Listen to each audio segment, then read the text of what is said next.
আরেক প্রতিনিধি রুমা পাল আমাদের সঙ্গে রয়েছেন। রুমা, একদিকে আন্দোলনকারীরা তাদের অবস্থানে অনড়, অন্যদিকে পুলিশ প্রশাসনের তরফে জানিয়ে দেওয়া হয়েছে ব্যারিকেড সরানো হবে না, অর্থাৎ যে জটিলতা তৈরি হয়েছে তা কাটার কি কোনো সম্ভাবনা এখনো পর্যন্ত দেখতে পাচ্ছ? দেখো, এখনো পর্যন্ত কিন্তু সেই সম্ভাবনা দেখা যাচ্ছে না। তবে এটা ঠিক, ধর্মতলা একেবারে অবরুদ্ধ, এবং এটাও ঠিক যে সংগ্রামী যৌথ মঞ্চের সাথে যারা একাধিক সংগঠন রয়েছেন, শতাধিক সংগঠন রয়েছেন, তারা কিন্তু দেখতে পাচ্ছি যে এখানে রয়েছেন একদম এই ধর্মতলা চত্বরে। এবং তার সঙ্গে সঙ্গে এটাও দেখতে পাচ্ছি, একজন কিন্তু আমরা দেখতে পাচ্ছি অনেকক্ষণ ধরে কিন্তু তিনি একেবারে শুয়ে রয়েছেন। কি কারণ? তিনি কি অসুস্থ? কি কারণ? আপনি কি অসুস্থ? প্রচণ্ড দাবদাহের মধ্যে যেভাবে আমরা ডিএর জন্য দাবি করতে এসেছি, কিন্তু প্রচণ্ড দাবের মধ্যে আমাদের নির্লজ্জ প্রশাসন নির্বিকার এখনও অবধি। প্রশাসন কিন্তু আমাদের সঙ্গে যেভাবে চ্যালেঞ্জে গেছে, তাতে যদি ডিএ দাবি আদায় করতে গিয়ে যদি আমাদের মৃত্যুবরণ করতে হয় আমাকে, সেটাও করতে রাজি। কিন্তু আমরা আগামী দিনে ডিএর জন্য আমরা এই অধিকার থেকে, এই ময়দান থেকে ছাড়ছি না। আমরা অসুস্থ বোধ করছেন এবং এখানে এইভাবে শুয়ে পড়েছেন, তার সহকর্মীরা তার সঙ্গে রয়েছেন এবং দেখতে পাচ্ছি এখানে স্লোগান তোলা হয়েছে। এখানে স্লোগান তোলা হচ্ছে, আপনাদের তো এগোতে দেওয়া হবে না। এগোতে দেওয়া হবে না, এই কারণেই দেওয়া হবে না, আজকের এই মিছিলটা খেটে খাওয়া মানুষের মিছিল, সৎপথে নিজের কর্ম দিয়ে উপার্জন করা মানুষের মিছিল। কোনো দয়া দক্ষিণের জন্য এখানে আমরা আসিনি। জেনে রাখুন, আপনাদের এই ন্যাশনাল মিডিয়ার মাধ্যমে আমি বলছি, সংগ্রামী যৌথ মঞ্চ এবং যৌথ মঞ্চের ডাকের এই যে ডাক, এটা একটা রাজ্যের নির্বাচিত সরকার সুপ্রিম কোর্টকে ভায়োলেট করছে, সুপ্রিম কোর্টের ভার্ডিক্টকে ডাইরেক্ট ভায়োলেট করছে। তাহলে সেই রাজ্যের মানুষদের কাছে কি বার্তা যায়?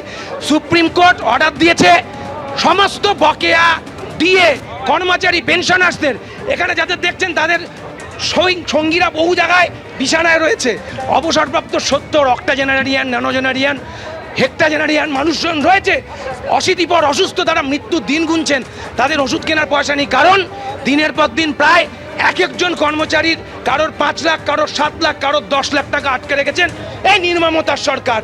দায়িত্ব নিয়ে বলছি, সুপ্রিম কোর্টের ভার্ডিক্টকে ভায়োলেট করছেন। যেখানে এগোতে দেবেন আমরা এখানেই থাকবো, এখানে আমাদের অধিকার প্রতিষ্ঠিত করব। তার কারণ সুপ্রিম কোর্টের রায় আমাদেরকে বলেছে আমাদের এটা অধিকার। আর এই একজন মুখ্যমন্ত্রী, নির্বাচিত মুখ্যমন্ত্রী, সেটাকে ভায়োলেট করছেন কারণ তিনি সৎ মানুষদের ঘৃণা করেন, তার আশেপাশে যারা থাকে তারা অসততার কারবারি। তাই এ লড়াই চলবে, এই রাজ্যের সমস্ত সিদ্ধারা উঁচু করা মানুষ এ লড়াই করবে। দেখো, এই আন্দোলন, এই লড়াই চলবে এবং তারা কিন্তু এখানেই অবস্থান করবেন, প্রতিবাদ করবেন এবং তার সঙ্গে এটাও ঠিক, তারা কোনোভাবে এখান থেকে কিন্তু সরবেন না যতক্ষণ না পর্যন্ত একদম এখান থেকে ব্যারিকেড সরানো হয়, ততক্ষণ পর্যন্ত কিন্তু এই ধর্মতলা চত্বরেই তারা থাকবেন। এবং এখানে দেখতে পাচ্ছি যে আমরা বিভিন্ন জায়গায় কিন্তু তারা স্লোগান তুলছেন এবং তার সঙ্গে এটাও ঠিক, একেবারে রীতিমতো সরকারকে জানাচ্ছেন যে এখনো তারা ডিএ পাননি এবং ডিএ কেন পাননি, নির্ধারিত সময় পেরিয়ে যাওয়ার পরও, সুপ্রিম কোর্টের রায়ের পরও কিন্তু তারা বঞ্চিত এবং সেই বঞ্চনার যন্ত্রণা নিয়েই কিন্তু আজকে তারা পথে, আন্দোলনের পথে, এবং কোনোভাবেই তারা এখান থেকে সরবেন না, এমনটাই কিন্তু তারা জানিয়ে দিচ্ছেন। একেবারে রুমা, এবং ব্যারিকেড সরাতে হবে পুলিশকে, তারা শান্তিপূর্ণ আলোচনা চান আন্দোলনকারীরা, এমনটাই বলছেন। মুখ্যমন্ত্রী বা মুখ্য সচিবকে আসতে হবে, তারা কথা বলতে চান, না হলে কিন্তু রাজপথ থেকে তারা সরবেন না। এবিপি আনন্দ, এগিয়ে থাকে, এগিয়ে রাখে।